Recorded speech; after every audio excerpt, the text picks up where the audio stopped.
ഇന്നത്തെ വീഡിയോ എന്ന് പറയുന്നത് പാസ്പോർട്ട് എങ്ങനെ റിന്യൂ ചെയ്യാം എന്നതിനെക്കുറിച്ച് ഉള്ളതാണ്. ആദ്യം ചെയ്യേണ്ടത് നമ്മൾ ഗൂഗിളിൽ പാസ്പോർട്ട് റിന്യൂവൽ എന്ന് ടൈപ്പ് ചെയ്യുക. അപ്പോൾ നമ്മളതിൽ സ്ക്രോൾ ഡൗൺ ചെയ്യുമ്പോൾ ഹൈ കമ്മീഷൻ ഓഫ് ഇന്ത്യ എന്ന് പറഞ്ഞ് വരുന്നതാണ്. അപ്പോൾ എനിക്ക് കമ്മീഷൻ എന്ന് പറയുന്നത് ഞങ്ങൾക്കിവിടെ ഹൈ കമ്മീഷൻ എന്ന് പറയുന്നത് വെല്ലിംഗ്ടണിലാണ്. അപ്പോൾ ആ ഒരു സൈറ്റിൻ്റെ ലിങ്ക് ക്ലിക്ക് ചെയ്യുക. ഹൈ കമ്മീഷൻ ഓഫ് ഇന്ത്യയുടെ ലിങ്ക് ഓപ്പൺ ആയി വരുമ്പോൾ നിങ്ങൾക്ക് ഏതാണോ ചൂസ് ചെയ്യേണ്ടത് അത് ചൂസ് ചെയ്യാം. അപ്പോൾ എനിക്കിവിടെ ഞാൻ സ്പൗസിൻ്റെ നെയിം ആഡ് ചെയ്തിട്ടില്ല. കാരണം എൻ്റെ ഒരു പാസ്പോർട്ട് ഞാൻ എടുത്തിട്ടുണ്ടായിരുന്നത് ബിഫോർ മാരേജ് ആണ്. അപ്പോൾ ഞാൻ സ്പൗസിൻ്റെ നെയിം കൂടി എൻ്റെ പാസ്പോർട്ടിൽ ആഡ് ചെയ്യുന്നുണ്ട്. ഒരു ഇൻ്റർഫേസിൽ അവൈലബിൾ ആയിട്ടുള്ള ലിങ്കിൽ ക്ലിക്ക് ചെയ്യുമ്പോൾ നമ്മൾ സ്ട്രെയിറ്റ് ആയിട്ട് പോകുന്നത് നമ്മുടെ ഇന്ത്യൻ പാസ്പോർട്ട് സേവ ഓഫീസിൻ്റെ സൈറ്റിലോട്ടായിരിക്കും. പാസ്പോർട്ട് സേവയുടെ ഇൻ്റർഫേസ് ഓപ്പൺ ആയി വരുമ്പോൾ നമ്മൾ ഏത് കൺട്രിയിലാണെന്നാണോ അപ്ലൈ ചെയ്യുന്നത് ആ കൺട്രി ചൂസ് ചെയ്യുക. അപ്പോൾ ഞാനിവിടെ ന്യൂസിലാൻഡാണ്. അപ്പോൾ ഞാൻ ന്യൂസിലാൻഡ് സെലക്ട് ചെയ്യുന്നുണ്ട്. നെക്സ്റ്റ് വരുന്ന ഇൻ്റർഫേസിൽ നമ്മൾ ഇനി ചെയ്യേണ്ടത് രജിസ്റ്റർ ചെയ്യുക എന്നതാണ്.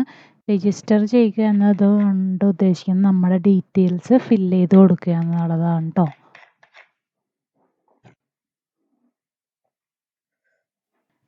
റൈറ്റ് സൈഡിൽ കാണുന്ന രജിസ്റ്റർ എന്ന ബട്ടണിൽ ക്ലിക്ക് ചെയ്യുക. അത് ഓപ്പൺ ആയി വരുന്ന ഇൻ്റർഫേസിൽ നമ്മുടെ ഡീറ്റെയിൽസ് ഫില്ല് ചെയ്ത് കൊടുക്കുക.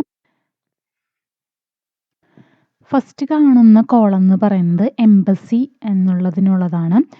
എംബസി എന്ന് പറയുമ്പോൾ എനിക്കിവിടെ വരുന്നത് വെല്ലിംഗ്ടൺ ആണ്. അപ്പോൾ ഞാൻ അവിടെ വെല്ലിംഗ്ടൺ ആഡ് ചെയ്ത് കൊടുക്കുന്നുണ്ട്.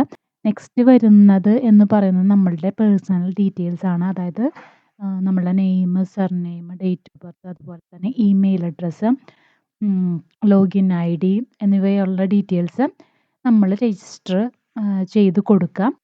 വൺസ് രജിസ്ട്രേഷൻ കംപ്ലീറ്റ് ആയി കഴിയുമ്പോൾ നമ്മളുടെ ഇമെയിൽ അഡ്രസ്സിലോട്ട് കൺഫർമേഷൻ മെയിൽ വരുന്നതാണ്. ഇമെയിൽ ഓപ്പൺ ചെയ്തിട്ട് നമ്മൾ അക്കൗണ്ട് ആക്ടിവേറ്റ് ചെയ്യേണ്ടതായിട്ടുണ്ട്. നമ്മളുടെ മെയിലിൽ ആഡ് ആയിട്ടുള്ള ലിങ്കിൽ പ്രസ് ചെയ്യുമ്പോൾ നമ്മൾ എത്തുന്ന ഇൻ്റർഫേസ് എന്ന് പറയുന്നത് പാസ്പോർട്ട് സേവയുടെ ഇൻ്റർഫേസ് ആയിരിക്കും. അതിൽ നമ്മളുടെ മെയിൽ ID നമ്മൾ ഫസ്റ്റ് രജിസ്ട്രേഷൻ ടൈമിൽ ആഡ് ചെയ്തിട്ടുള്ള മെയിൽ ID അവിടെ ആഡ് ചെയ്ത് കൊടുക്കാം. ആക്റ്റീവ് എന്ന ബട്ടണിൽ പ്രസ് ചെയ്ത് കഴിയുമ്പോൾ നമ്മൾക്ക് ഒരു ഇമെയിൽ കൂടി വരും. ആ ഇമെയിലിൽ നമ്മളുടെ അക്കൗണ്ട് ആക്റ്റീവായി എന്ന ഇമെയിൽ ആയിരിക്കും നമ്മൾക്ക് വരുന്നുണ്ടായിരിക്കുക. സൈറ്റ് ഓപ്പൺ ആക്കിയിട്ട് അതിൽ ലോഗിൻ എന്ന ഓപ്ഷൻ കാണും. ആ ലോഗിൻ ഓപ്ഷനിൽ നമ്മൾ രജിസ്ട്രേഷൻ ടൈമിൽ കൊടുത്തിട്ടുള്ള ലോഗിൻ IDയും പാസ്വേഡും വെച്ചിട്ട് ലോഗിൻ ചെയ്യുക. വൺസ് ലോഗിൻ ആയാൽ നമ്മൾ ഡയറക്റ്റ് ചെല്ലുന്ന അപ്ലിക്കൻ്റ് ഹോമിലായിട്ടാണ്. അപ്ലിക്കൻ്റ് ഹോമിൽ നമ്മൾ ചൂസ് ചെയ്യേണ്ടത് അപ്ലൈ ഫോർ ഓർഡിനറി പാസ്പോർട്ട് എന്നതാണ്. Re issue of passport choose ചെയ്യുക. അതുപോലെ തന്നെ നോർമൽ പാസ്പോർട്ട്, പിന്നെ പേജസ് എത്രയാണോ വേണ്ടത് അതും ചൂസ് ചെയ്യുക. ഇവിടെ നമ്മൾ ആഡ് ചെയ്ത് കൊടുക്കേണ്ടത് നമ്മുടെ പേഴ്സണൽ ഡീറ്റെയിൽസ് ആണ്. അത് നമ്മളുടെ പാസ്പോർട്ടിൽ ഉള്ളതുപോലെ തന്നെ ആഡ് ചെയ്ത് കൊടുക്കുക. ഇതിൽ നമ്മൾ ആഡ് ചെയ്ത് കൊടുക്കേണ്ടത് നമ്മുടെ ഫാമിലി ഡീറ്റെയിൽസ് ആണ്. അതായത് നമ്മുടെ ഫാദർ നെയിം, മദർ നെയിം അങ്ങനെ പറയുന്ന ഡീറ്റെയിൽസ് ആണ് നമ്മളിൽ ആഡ് ചെയ്ത് കൊടുക്കുന്നത്. നമ്മളുടെ ഡീറ്റെയിൽസ് ഇതിൽ ആഡ് ചെയ്യുമ്പോൾ പ്രത്യേകിച്ച് ശ്രദ്ധിക്കുക, നമ്മളുടെ പാസ്പോർട്ടിൽ പ്രകാരം തന്നെ ആഡ് ചെയ്ത് കൊടുക്കാൻ ശ്രദ്ധിക്കേണ്ടതാണ് കേട്ടോ. സ്പൗസ് നെയിം ആഡ് ചെയ്യുന്ന ആൾക്കാർ ഈ ഫാമിലി ഡീറ്റെയിൽസിലാണ് നമ്മളുടെ ഇപ്പോൾ ഹസ്ബൻഡിനാണെങ്കിൽ ഹസ്ബൻഡ്, അല്ലെങ്കിൽ വൈഫിനാണെങ്കിൽ വൈഫിൻ്റെ ഡീറ്റെയിൽസ് ഫില്ല് ചെയ്ത് കൊടുക്കേണ്ടത് കേട്ടോ. ഇവിടെ ശ്രദ്ധിക്കേണ്ടതെന്ന് വെച്ച് കഴിഞ്ഞാൽ അവരുടെ പാസ്പോർട്ടിൽ എങ്ങനെയാണ് അവരുടെ നെയിം അതുപോലെ തന്നെ ആയിരിക്കാൻ ശ്രദ്ധിക്കുക. നെക്സ്റ്റ് കോളത്തിൽ വരുന്നത് നമ്മളുടെ അഡ്രസ് ഡീറ്റെയിൽസ് ആണ് വരുന്നത് കേട്ടോ. നമ്മൾക്ക് നമ്മളുടെ അഡ്രസ്സ് ചേഞ്ച് ചെയ്യണമെങ്കിൽ, അതായത് നമ്മുടെ സ്പൗസിൻ്റെ അഡ്രസ്സ് ആഡ് ചെയ്യണമെന്നുണ്ടെങ്കിൽ ആഡ് ചെയ്യാം. അതായത് ഇപ്പോൾ എക്സാമ്പിൾ ഇപ്പോൾ പറയുകയാണെന്നുണ്ടെങ്കിൽ എനിക്കിപ്പോൾ എൻ്റെ അഡ്രസ്സ് ചേഞ്ച് ചെയ്തിട്ട് ഹസ്ബൻഡിൻ്റെ അഡ്രസ്സ് ആഡ് ചെയ്യണമെന്നുണ്ടെങ്കിൽ ഈ ഒരു സെക്ഷനിലാണ് നമ്മൾ ആഡ് ചെയ്ത് കൊടുക്കേണ്ടത്. നെക്സ്റ്റിൽ നമ്മൾ ആഡ് ചെയ്ത് കൊടുക്കേണ്ടത് എമർജൻസി കോൺടാക്റ്റ് ഡീറ്റെയിൽസ് ആണ്. അപ്പം ഞാൻ ഇതിൽ ആഡ് ചെയ്ത് കൊടുത്തിട്ടുള്ളത് ഹസ്ബൻഡിൻ്റെ ഡീറ്റെയിൽസും അതുപോലെ തന്നെ ന്യൂസിലാൻഡിലെ അഡ്രസ്സും മൊബൈൽ നമ്പറും മെയിൽ ഐ ഡിയും ആണ് കേട്ടോ. ഇവിടെ നമ്മൾ ആഡ് ചെയ്ത് കൊടുക്കേണ്ടത് നമ്മുടെ ഓർഡിനറി പാസ്പോർട്ട്, അതായത് നമ്മളുടെ ഓൾഡ് പാസ്പോർട്ടിലെ ഡീറ്റെയിൽസ് കറക്റ്റായിട്ട് തന്നെ എൻ്റർ ചെയ്യാൻ ശ്രമിക്കുക. നെക്സ്റ്റ് കോളത്തിൽ അതർ ഡീറ്റെയിൽസ് ആണ്. അപ്പോൾ ഓരോന്നായിട്ട് വായിച്ച് നോക്കിയിട്ട് കറക്റ്റായിട്ടുള്ള ആൻസർ നമ്മൾ കൊടുക്കേണ്ടതാണ് കേട്ടോ. നെക്സ്റ്റ് വരുന്നതിൽ ഡീറ്റെയിൽസിൽ നമ്മളുടെ പാസ്പോർട്ടിൻ്റെ പ്രിവ്യൂ ആയിരിക്കും വരുന്നുണ്ടാവാം. അപ്പോൾ ഇതിൽ വരുന്ന ഡീറ്റെയിൽസ് കറക്റ്റായിട്ട് നോക്കിയിട്ട് തെറ്റുണ്ടെന്നുണ്ടെങ്കിൽ വീണ്ടും ഫസ്റ്റ് 1 തൊട്ട് സ്റ്റാർട്ട് ചെയ്യേണ്ടതായിട്ട് വരും. അപ്പോൾ നമ്മൾ എപ്പോൾ ഡീറ്റെയിൽസ് ഫില്ല് ചെയ്യുകയാണെന്നുണ്ടെങ്കിലും ഡീറ്റെയിൽഡായിട്ട് ചെക്ക് ചെയ്തിട്ട് മാത്രം ചെയ്യുക കേട്ടോ. പേജിൽ എന്ന് പറയുന്നത് നമ്മൾ ഇത്രയും ടൈം നമ്മൾ ഫില്ല് ചെയ്തിട്ടുള്ള ഡീറ്റെയിൽസ് ആണ് വരുന്നത്. അതായത് ഡീറ്റെയിൽഡ് റിവ്യൂ ആണ് ഇവിടെ നമ്മൾ ചെയ്യേണ്ടത്.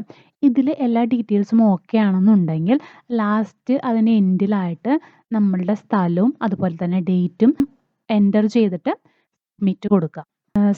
സബ്മിറ്റ് എൻ്റർ ആക്കി കഴിയുമ്പോൾ നമുക്കൊരു നോട്ടിഫിക്കേഷൻ വരുന്നതാണ്. നമ്മളുടെ പ്രിൻ്റബിൾ ആപ്ലിക്കേഷൻ ഫോം നമ്മളുടെ ഹോം പേജിൽ അവൈലബിൾ ആണ് എന്നുള്ള നോട്ടിഫിക്കേഷൻ വരുന്നതാണ്.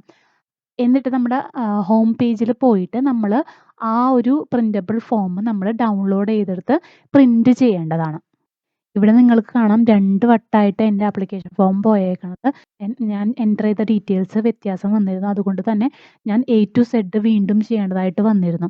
അപ്പോൾ വീണ്ടും വീണ്ടും പറയുകയാണ്, നമ്മൾ എപ്പോൾ എൻ്റർ ചെയ്യുമ്പോഴും നമ്മൾ നല്ലപോലെ തറവായിട്ട് ചെക്ക് ചെയ്തെന്ന് മാത്രം എൻ്റർ ചെയ്യുക. നെക്സ്റ്റ് ഇനി നമ്മൾ ചെയ്യേണ്ടത് നമ്മൾക്ക് എത്രയാണോ ഫീ അടയ്ക്കേണ്ടത് അത് അടയ്ക്കുക എന്നുള്ളതാണ്. ഇപ്പോൾ അതിനെക്കുറിച്ച് ഫീയുടെ കാര്യങ്ങളൊക്കെ ഡീറ്റെയിൽസ് നമ്മളുടെ ഹോം പേജിൽ തന്നെ അവൈലബിൾ ആയിട്ടുണ്ട്. അപ്പോൾ അതിൽ ഇപ്പോൾ നമ്മൾ എടുക്കുന്നത് റീഇഷ്യൂ ഓഫ് പാസ്പോർട്ടാണ്. 18 എബോവ് ഏജിലുള്ള ആൾക്കാരുടെയാണ്. അപ്പോൾ അങ്ങനെയുള്ള ഡീറ്റെയിൽസ് നിങ്ങൾ ജസ്റ്റ് സ്ക്രോൾ ചെയ്യുക. അപ്പോൾ നിങ്ങൾക്ക് ഡീറ്റെയിൽസ് കിട്ടുന്നതാണ്. ഫീയും ഡീറ്റെയിൽസൊക്കെ അതിൽ തന്നെ കാണും. ആ ഒരു പേജ് സ്ക്രോൾ ഡൗൺ ചെയ്യുമ്പോൾ നമ്മൾ എന്തൊക്കെ ഡീറ്റെയിൽസ് ആണ് നമ്മൾ ഹൈ കമ്മീഷൻ ഓഫ് ഇന്ത്യയിലേക്ക് സെൻഡ് ചെയ്യുന്നത്, അതായത് പ്രിൻ്റബിൾ ഡീറ്റെയിൽ, അതായത് സെൽഫ് അറ്റസ്റ്റ് കോപ്പീസ് ഉള്ള കുറച്ച് ഡീറ്റെയിൽസ് ഒക്കെ നമ്മൾ സെൻഡ് ചെയ്യേണ്ടതായിട്ടുണ്ട്. അതായത് ആധാർ കാർഡ്, ഇപ്പോൾ നമ്മുടെ അഡ്രസ്സ് കഴിഞ്ഞാൽ ആധാർ കാർഡ്, അതുപോലെ തന്നെ നമ്മൾ താമസിക്കുന്ന അഡ്രസ്സിൻ്റെ ഡീറ്റെയിൽസ്, അതുപോലെ തന്നെ നമ്മൾ അടച്ച പേയ്മെൻറ്റിൻ്റെ റെസിപ്റ്റ്, എല്ലാത്തിനും സെൽഫ് അറ്റസ്റ്റ് കോപ്പീസ് നമ്മൾ ഹൈ കമ്മീഷൻ ഓഫ് ഇന്ത്യയിലേക്ക് സെൻഡ് ചെയ്യേണ്ടതായിട്ടുണ്ട്. ഹൈ കമ്മീഷൻ ഓഫ് ഇന്ത്യയുടെ അഡ്രസ്സിലോട്ട് നമ്മൾ പോസ്റ്റ് ഓഫീസ് ത്രൂ അയച്ചു കൊടുക്കണം. എല്ലാത്തിനും സെൽഫ് അറ്റസ്റ്റഡ് കോപ്പീസ് വേണം നമ്മൾ അറ്റാച്ച് ചെയ്ത് വയ്ക്കാനായിട്ട്. അതുപോലെ തന്നെ ഒരു പാസ്പോർട്ട് സൈസ് ഫോട്ടോയും നമ്മൾ പോസ്റ്റ് ഓഫീസ് ത്രൂ അയച്ചു കൊടുക്കണം. അപ്പോൾ എല്ലാ ഡീറ്റെയിൽസും നമ്മളുടെ ഈ ഒരു ഹോം പേജിൽ അവൈലബിൾ ആയിട്ടുണ്ട്. അപ്പോൾ ഡീറ്റെയിൽഡായിട്ട് തന്നെ അത് വായിച്ച് നോക്കാം. എന്തൊക്കെ ഡീറ്റെയിൽസ് അറ്റസ്റ്റ് ചെയ്ത് വെക്കണോ അതൊക്കെ സെൻഡ് ചെയ്യാൻ ശ്രമിക്കുക. ഈ പറയുന്ന ഡീറ്റെയിൽസ് എന്ന് പറയുന്നത് നമ്മൾ ഫോട്ടോയെക്കുറിച്ചാണ്.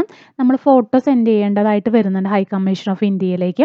ഈസി ആക്സസിബിൾ ആയിട്ടുള്ള, അതായത് ന്യൂസിലാൻഡിൽ ഈസി ആക്സസിബിൾ പ്ലേസ് എന്ന് പറയുന്നത് വെയർ ഹൗസ് ആണ്. വെയർ ഹൗസിൽ പോയി കഴിഞ്ഞിട്ടുണ്ടെങ്കിൽ $25 നമ്മൾക്ക് 4 ഫോട്ടോ കിട്ടും.